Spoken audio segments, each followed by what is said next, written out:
오늘 말씀을 중심으로 마지막을 믿은 성도는 깨어 있어야 합니다. 이런 제목으로 함께 말씀을 나누도록 하겠습니다. 어떤 젊은이가 교회에 가서 이제 목사님 말씀을 들었습니다. 이제 목사님 말씀을 듣고 은혜를 많이 받았는데 그날 저녁에 이제 친구 부부를 초대해서 식사 대접을 합니다. 식사를 먹고 난 다음에 밥을 먹고 난 다음에 차를 마시면서 이런 이야기를 합니다. 오늘 교회에서 목사님 말씀을 들으니까 이런 설교를 하더군. 예수님이 오시는데 그때 예수 믿는 사람들은 예수님 따라서 천국으로 올라가고 예수님 믿지 않는 사람들은 환난당하고 지옥에 간대. 나는 이 사실을 믿지만 자네는 무신론자니까 믿지 않을 걸세. 그래서 하는 말인데 내가 예수님이 오실 때 내가 자네에게 다 주겠네. 이 집도 주고 땅도 주고 텔레비전도 주고 은행에 예금되어 있는 돈도 주고 차도 자네가 갖게나. 각서를 써달라면 각서까지 써주겠다. 와, 이거 웬 횡재입니까? 친구 집에 초대받았다가 횡재를 만난 친구 부부. 집으로 돌아와서 밤늦게까지 잠을 이룰 수가 없었습니다. 얼마나 좋았겠습니까? 각서까지 받았으니 예수님이라면 빨리 오셨으면 좋겠다. 그날 밤은 잠도 못 자고 이제 너무 좋았습니다. 자, 그런데 날이 갈수록 좀 이상해지는 겁니다. 좋았던 마음은 사라지고 점점 마음이 불편해지기 시작했어요. 아니, 천국이라는 것이 얼마나 좋길래 한 점 아쉬움도 없이 모든 재산을 나한테 다 준다고 할까? 하늘나라가 그렇게 좋은가? 고민에 빠지기 시작했습니다. 이 고민에 빠진 이 친구 부부는 드디어 전화를 합니다. 여보게 친구, 나에게 자네 전 재산을 다 주고 천국에 간다 그랬는데 그 천국이 얼마나 좋길래 전 재산을 다 준다고 하긴 하나 나에게도 그 방법을 좀 알려주게. 우리 부부도 천국 가게. 예수님 믿게 됐답니다. 네. 여러분들 그렇게 하실 수 있겠습니까? 예수님이 이제 곧 오신다면 이 땅의 재산과 재물이 뭐 그렇게 필요하겠습니까? 마지막 때를 향한 예수님의 그 말씀 메시지를 보면은 중요한 주제가 뭘까요? 우리 사람들은 늘 언제 오시는가? 어디에 오시는가? 어떻게 오시는가? 여기에 관심이 많은데 이 마지막 때를 말씀하는 이 말씀들을 종합해 보면은 이 언제 어디서 어떻게가 아니라 예수님 오실 때는 성령 충만해야 돼. 그런 말씀을 하십니다. 사도행전 1장 7절 읽어보도록 하겠습니다. 때와 기한은 아버지께서 자기의 권한에 두셨으니 너희의 알 바 아니요. 네, 때와 기한은 알 바 아니다. 우리는 자꾸 알라 그러죠. 이단들이 생기는 이유가 그 시한부 종말론이에요. 예수님이 언제 오신다, 어느 때 오신다, 대한민국에 오신다. 뭐 그런 이제 이야기를 자꾸 하는 게 이단들입니다. 또 우리 인간의 관심이 그렇죠. 예수님 언제 오시나, 어디에 오시나, 대한민국에 오시나, 뭐 그런 관심이 우리에게 많습니다. 예수님 뭐라고 말씀하셨어요? 때와 기한은 아버지의 권한에 두셨으니 너희의 알 바 아니다. 그러니까 여러분들 앞으로도 예수님 언제 오신다라고 날짜를 말하는 사람들이 있으면은 다 이단입니다. 다 이단이라는 거예요. 그게 중요한 게 아니라 우리의 주된 관심거리가 뭐라고요? 1장 8절, 사도행전 1장 8절에 나옵니다. 읽어보겠습니다. 오직 성령이 너희에게 임하시면 너희가 권능을 받고 예루살렘과 온 유대와 사마리아와 땅끝까지 이르러 내 증인이 되리라 하시니라. 네. 우리의 주된 관심거리가 뭐가 돼야 된다고요? 성령이 임하심. 그러니까 예수님이 오시는 걸 기다리는 사람들은 성령 충만을, 성령의 임하심을 늘 사모해야 된다는 말입니다. 그래서 성령 충만하면 주님의 증인이 될 수 있기 때문에 그러합니다. 자, 그러므로 마지막 때의 가장 중요한 문제는 성령 충만한가, 성령을 받았는가, 성령의 사람인가, 이것이 더 중요하다는 사실입니다. 자, 두 번째 중요한 문제는 뭘까요? 네, 이 마지막 때를 바라보는 우리들의 두 번째 중요한 주제는 마지막이 가까울수록 더욱 경건하고 거룩하게 살아야 된다는 겁니다. 베드로 사도가 이 이야기를 말씀하죠. 베드로후서 3장 10절 12절을 그렇게 말씀합니다. 우리 한번 읽어보겠습니다. 체질이 뜨거운 불에 풀어지고 땅과 그 중에 있는 모든 일이 드러나리로다. 이 모든 것이 이렇게 풀어지리니 너희가 어떤 사람이 되어야 마땅하뇨. 예수님이 재림하실 때 체질이 뜨거운 불에 풀어지는 것처럼, 그래서 예수님이 오실 때의 모습은 어떻게 우리가 상상할 수 있냐면은 이 세상이 체질의 불에 풀어지는 것처럼 완전히 새롭게 갱신된다는 말입니다. 완전히 새롭게 갱신, 마치 새 창조와 같이. 그리고 이 현재 있는 우리 이 지구와 우주의 질서가 다 사라지는 게 아니라 하나님이 만드신 이 지구와 우주의 모든 것들이 체질이 불에 타는 것 같이 새롭게 갱신되는 걸 말을 해요. 성경은 이 종말의 모습을 두 가지로 이야기합니다. 하나는 이 지금 있는 지구와 우주가 다 없어지는 것처럼, 또 하나는 완전히 새롭게 되는 것처럼. 두 말씀들을 종합해 보면은 지금 있는 우주와 지구가 완전히 없어지는 것이 아니라 완전히 새로운 것처럼 새롭게 된다는 겁니다. 자, 이게 왜 중요하냐면은 완전히 없어진다라고 믿으면은 이 세상 썩어질 세상, 이거 없어질 세상이니까 나도 그냥 대충 살지 이렇게 살아가요, 사람들이. 그런데 이 지금 있는 이 현상과 지구와 우리의 삶이 연장선상에 있는 거예요. 완전히 새롭게 되듯이 이것이 변화가 되는 겁니다. 그렇다면은 지금 있는 이 삶과 우리의 이 모든 것들이 중요하죠. 연결선, 연장선상에 있으니까 중요한 것이 됩니다. 자, 그래서 우리는 성경에서 두 가지를 같이 종합해서 봐야 됩니다. 주님이 오실 때 어떤 모습이라고요? 이 지구와 우리의 모든 것들이 연장선상에 있어요. 그러나 완전히 새 것처럼 변화가 되는 겁니다. 자, 그러니 우리가 어떤 사람이 돼야 된다고요? 어떤 사람이 돼야 될지 생각해 봐라. 무슨 말입니까? 경건하고 거룩하게 살아가야 돼. 그 말씀입니다. 그러니까 종말을 바라보는 사람들은 더욱더 경건하고 거룩하게 우리의 행실을 그렇게 살아가야 된다는 것이죠. 이단들의 특징이 뭡니까?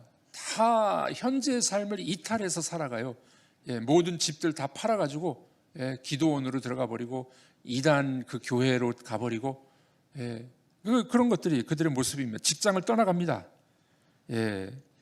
자기가 처해 있는 삶의 터전을 버립니다. 직장에서, 가정에서 그 모든 모습들을 버리고 한 곳에 모여서 기다리는 거예요. 그게 결코 예수님이 원하시는 마지막의 모습이 아니다라는 것입니다. 우리는 종말을 바라보면서 예수님이 오실 것을 바라보면서 어떻게 살아야 됩니까? 더욱 간절하게, 거룩하게, 경건하게 우리의 삶을 최선을 다해서 살아가는 삶, 그것을 원하신다라는 것입니다. 자, 세 번째 주제는 뭘까요? 종말을 기다리는 성도들의 이 태도는 뭘까요? 깨어 있어야 됩니다. 자, 우리 한번 따라해 보겠습니다. 깨어 있어야 합니다. 깨어 있어야 되는 거죠. 오늘 성경은 그렇게 말씀합니다. 24장 42절과 44절 우리 읽어보겠습니다. 그러므로 깨어 있으라. 어느 날에 너희 주가 임할는지 너희가 알지 못함이니라. 이러므로 너희도 준비하고 있으라. 생각지 않은 때에 인자가 오리라. 네, 경성하고 기대하는 마음으로 깨어 있으라는 것입니다. 자, 이와 같이 예수님의 재림을 바라보는 사람들은 시간 언제 오시는가 그 관심 갖지 말라는 거예요. 우리가 중요한 것은 성령을 받고 또 어떻게 해요? 경건하게 살고 깨어 있는 삶, 그것이 마지막을 기대하는 성도들의 모습이 돼야 된다는 것입니다. 자, 오늘 말씀해 보면 예수님이 이 사실을 조금 더 자세하게 가르쳐 주세요. 마지막 때는 그러면 어떤 징조가 있나? 무화과 나무의 비유를 들어서 주시죠. 32절 33절 읽어보겠습니다. 무화과 나무의 비유를 배우라. 그 가지가 연하여지고 잎사귀를 내면 여름이 가까운 줄을 아나니 이와 같이 너희도 이 모든 일을 보거든 인자가 가까이 곧 문 앞에 이른 줄 알라. 네, 무화과 나무의 비유를 배우라. 가지가 연하여지고 잎사귀를 내면 여름이 가까우구나. 그럼 지금 밖에 모습이 어떻습니까? 뭐 잎사귀가 연하게 나오고 꽃이 피고 잎사귀가 나옵니다. 잎사귀의 모습을 보면은 연한 색깔, 이때가 제일 아름다운 것 같아요. 연한 이 잎사귀의 모습 보면 이제 봄이고 여름이 다가오는구나, 우리가 알고 있지 않습니까? 예수님이 그런 말씀하고 있는 거예요. 마찬가지로 예수님이 오실 때가 되면 그런 징조들이 있다는 겁니다. 징조. 어떤 징조입니까? 이 마태복음 24장이 그 징조들에 대해서 많이 말씀했죠. 적그리스도가 나타난다. 네, 적그리스도. JMS 정명석이가 지가 메시아래요. 중국에서 잡혀가지고 한국으로 압송되어 왔는데 취조받을 때 나는 메시아가 아니라고. 그래가지고 그 말을 들었던 뭐 부총재 뭐 또 임원들이 있죠. 이 사람들이 충격을 받아가지고 정명석이가 메시아인 줄 알고 따라왔는데 정명석이가 경찰에 잡혀가고 자기가 아니라고 말을 하니까 그 말에 충격받아서 자살한 사람도 있어요. 와, 메시아라고 믿었는데 지가 메시아 아니라고 하니까 거기 충격받아가지고 어떤 이 아가씨가 자살해서 죽었어요. 이단의 특징이 그렇습니다. 그래가지고 이 마지막 때가 되면 적그리스도가 많이 나타나는 거예요. 적그리스도가 신앙을 흔들어 놓는 겁니다. 메이플이라는 이 홍콩 아가씨인데 이 정명석한테 빠져가지고 하루에 기도를 3시간씩 했대요. 하나님, 제가 정명석이를 사랑하게 해주세요. 정명석이가 70이 넘은 할아버지인데 메시아니까 사랑해야 되니까 그 할아버지를 사랑할 수 있겠습니까? 그러니까 하나님 앞에 3시간씩 기도했대요. 하나님, 제가 정명석 메시아를 사랑하게 해주세요. 하루에 몇 시간이요? 3시간이나 기도. 여러분 하루에 3시간 기도하십니까? 와, 이 이단들이 이런 게 이단이에요. 적그리스도가 나타나서 우리의 신앙을 흔들어 놓는 겁니다. 난리와 기근과 지진이 일어납니다. 민족과 민족이 싸웁니다.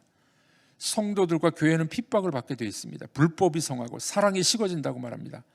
대혼란과 고통 속에서 그런 일들이 일어나면 주님이 오실 때가 다 됐구나, 그렇게 알라는 거예요. 그게 이제 징조입니다. 징조. 네. 뿐만 아니라 이 지난주에 말씀을 우리가 잠깐 봤습니다마는 이 말씀은 AD 70년에 예루살렘이 멸망될 것과 동시에 주님의 재림이 동시에 이렇게 결합되어 있는 말씀이에요. 그래서 조금 어려운 말씀이죠. 우리 두 가지를 함께 봐야 돼요. 그래서 이 멸망에 가증한 것이 이 성전에 서 있다. 이것은 이 로마 제국이 이 성전에다가, 예루살렘 성전에다가 제우스 신상을 세워놨어요. 돼지 피를 뿌리고 아주 불경건한 일들이 일어났습니다. 그런 일들을 보거든 이게 이제 예루살렘의 멸망 그리고 혼란한 일들이 벌어질 때 주님의 재림 가깝구나, 그 징조를 알라, 그렇게 말씀하십니다. 여러분, 예수님의 초림 때에는 예수님이 비밀스럽게 오셨습니다. 그렇죠? 마국간에 태어나셨습니다. 사람들이 잘 몰랐어요. 정명석 이야기 또 하나 해드릴까요? 이 예수님이 마국간에 천한 모습으로 태어나셨잖아요. 정명석이 뭐라고 이야기하냐면은 봐라, 예수님도 마국간에서 천하게 태어났지 않느냐. 나는 초등학교밖에 안 나왔어. 비천한 존재야. 금산 시골에서 태어난 촌놈이야. 봐라, 예수님도 마국간에서 태어났으니 그래서 나도 메시아야, 이렇게 이야기해. 그거를 믿어요. 정명석이 생일이 3월 16일. 봐라, 요한복음 3장 16절. 내가 바로 요한복음 3장 16절이야. 그거를 믿어요. 그렇게 예쁘고 키 크고 서울대학, 연세대학, 스카이 출신의 그 머리 좋은 애들이 그걸 믿어요. 와, 참 놀라운 일이죠. 놀라운 일. 예수님이 이 초림하셨을 땐 정말 마국간에 천하게 태어나셨는데 그러나 다시 오실 재림의 때는 영광의 모습으로, 모든 사람들이 아는 영광의 모습으로 오시게 될 것입니다. 이것이 이제 예수님이 말씀하신 마지막 때 재림의 모습이 됩니다. 자, 33절 뭐라고 이야기합니까? 이와 같이 너희도 이 모든 일을 보거든 어떻게 하라고요? 인자가 주님이 가까이 온 것을 알라. 주님이 가까이 온 것을 알라. 여러분, 우리가 마라나타 찬양을 부르죠. 요한계시록은 마라나타, 주 예수여 오시옵소서. 이 주님의 오심은 현재 우리의 예배에도 오시기를 간구하는 것입니다. 예배 때 우리가 마라나타를 늘 부를 필요가 있어요. 주님 지금도 오시고 장차도 오시옵소서. 이게 마라나타입니다. 그러므로 우리는 오늘도 지금도 오시는 주님, 장차 오실 주님을 우리의 마음의 문을 열고 영접하고 받아들여야 될 줄로 믿습니다. 우리나라 속담에 하뭉차사라는 말이 있죠. 갔다가 오지 않을 때 하뭉차사 이런 말을 씁니다. 이 유래는 이런 것입니다. 2조 3대 왕이었던 태종이 있었죠. 1대 왕은 태조입니다. 태조 이성계. 이 태조 이성계의 5번째 아들이 태종입니다. 이 한씨의 소생이었는데, 이 태종이 한씨의 소생입니다. 근데 이성계가 이씨 조선을 세울 때 가장 크게 공을 세웠습니다. 이 5번째 아들이. 이성계가 이제 이 나라를 건국한 후에 자기를 이제 세자로 세울 줄 알았는데 그게 아니라 계비 강씨가 낳은 아들 이방석을 세자로 책정합니다. 그렇게 된 이유가 이제 간신이었던 정도전이 이 방석에게 붙어서 자기를 모해하려고 했기 때문에 그렇게 합니다. 그러자 이제 태종이 군사를 동원해서 정도전과 같은 간신 무리들을 죽입니다. 몰아냅니다.